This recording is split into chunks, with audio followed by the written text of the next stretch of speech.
on the way home, he totaled his car. His wife chewed him out because they missed the thing. He didn't end up firing me for that time. It was another time. Oh, another time. Okay. All right. Has he ever come to a job for Bridgewater? Has he ever come to you for a job? He's a good guy. Okay. All right. So then you start your own company, right? Yeah. And it went incredibly well at the beginning. 1975. It was me, a guy I played rugby with, in my 2-bedroom apartment. Okay. And everything went well until it didn't go well. That's right. And did you then have to go borrow money from your father? Yeah, yes. So what happened was, it was a very small company, just, a handful of people. And I loved to trade the markets, and we did it for institutions. And then in 1979, 80, 81, I calculated that that the American banks had lent more money to foreign countries than the countries were going to get paid back. And I had this controversial view that the world, is going to be a big debt crisis. And Mexico defaulted in 1982. So very interesting, 1982. And when they defaulted, I got a lot of attention, and I thought we were going to have a terrible economic set of circumstances. And I could not have been more wrong. It was exactly the opposite. In August, when they defaulted and other countries started to default, it was the exact bottom in the stock market. And so I had to let off everybody, and I was down to me, and I said to myself, well, am I going to have to put on a tie and go take the train in and go to Wall Street and so on? I couldn't bring myself to do that. And I was so broke that I had to borrow $4,000 from my dad to pay the bills. And this was the best thing that ever happened to me. I mean, painful, but it was one of the best things that ever happened to me because it gave me the humility I needed to balance with my audacity. And then I needed to understand, how can I have the upside without having the downside? And then I understood portfolio construction and risk management and so on and so forth. So that was my bottom, and that punch in the face, that experience was one of the best things that happened. Did you pay your father back at some point? The $4,000 plus. He didn't want equity in Bridgewater?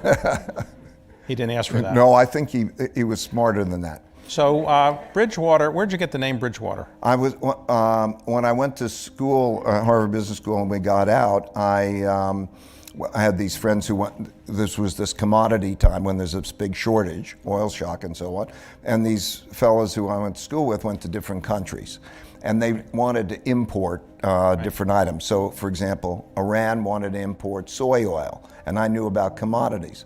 So I said, okay, why don't we have an association, Bridgewater Associates, we called it Bridgewater because of that, and I happened to have the name, so that when the time came, I used it. It was set up already. So for those who might be watching here now or later on, what actually is a hedge fund? I mean, we hear the term, but what is a hedge fund versus a mutual fund? What does it make? What's special about a hedge fund? Well,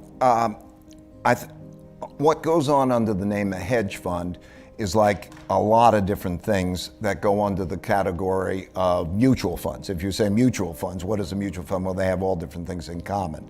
The main things is that it's not a publicly registered vehicle, and it allows one to structure the portfolio to go long or short, it gives you a great leeway as to what you can do to also balance your risks and operate that way. Now, like the business I've been in, private equity, hedge funds have one other thing in common, which is they get a carried interest, so-called, in the profits.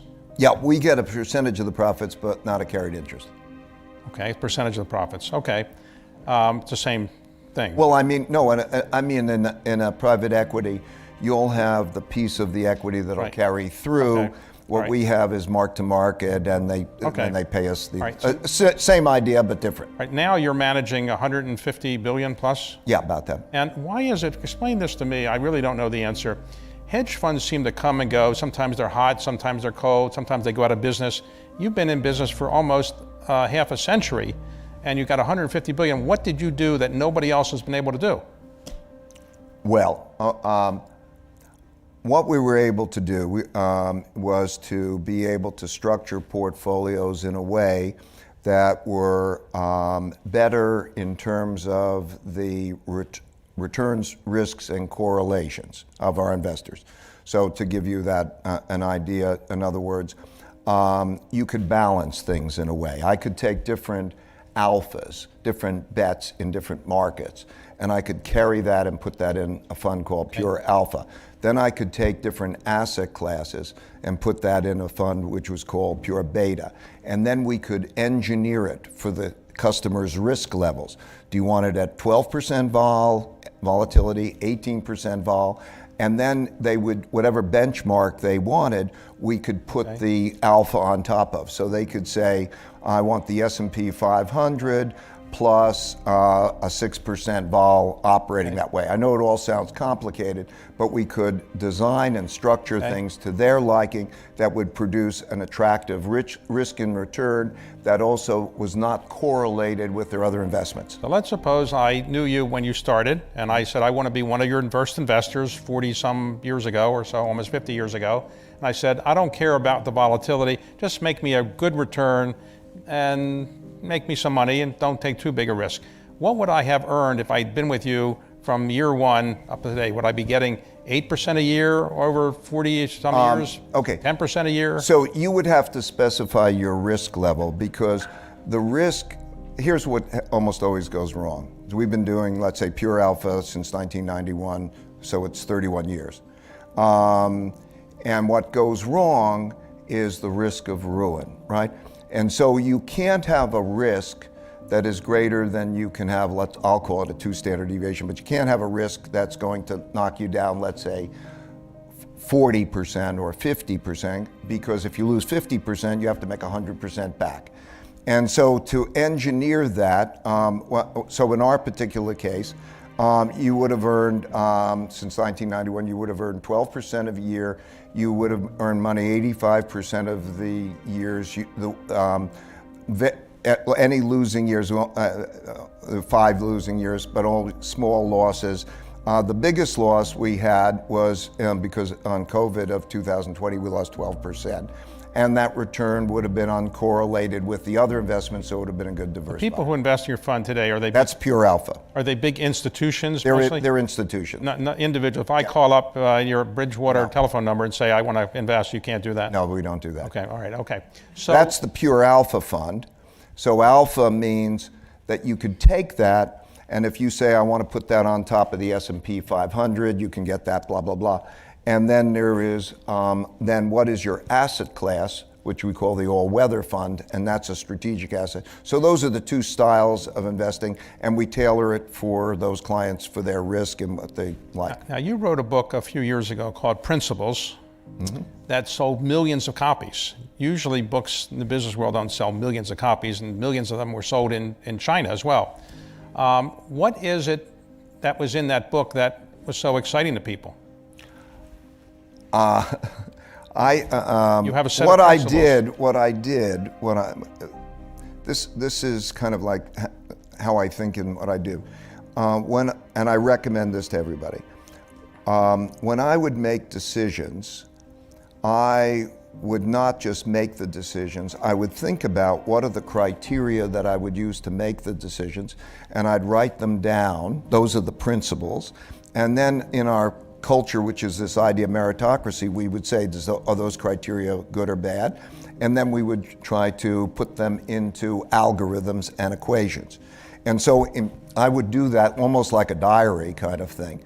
And I would see the same things happening over and over again, and the next time it happened, I would go to the principle, and we could together go to our principles. And so it accumulated that over a period of time, and they were practical. They're not theoretical principles, and people seem to find them valuable. Now, it is said that you use these principles in your firm, and you operate the firm according to the principles, right, more or less. But it's very constant self-examination. Employees have to be self-examined by their peers. You're self-examined by your peers, right? Or other people in the firm.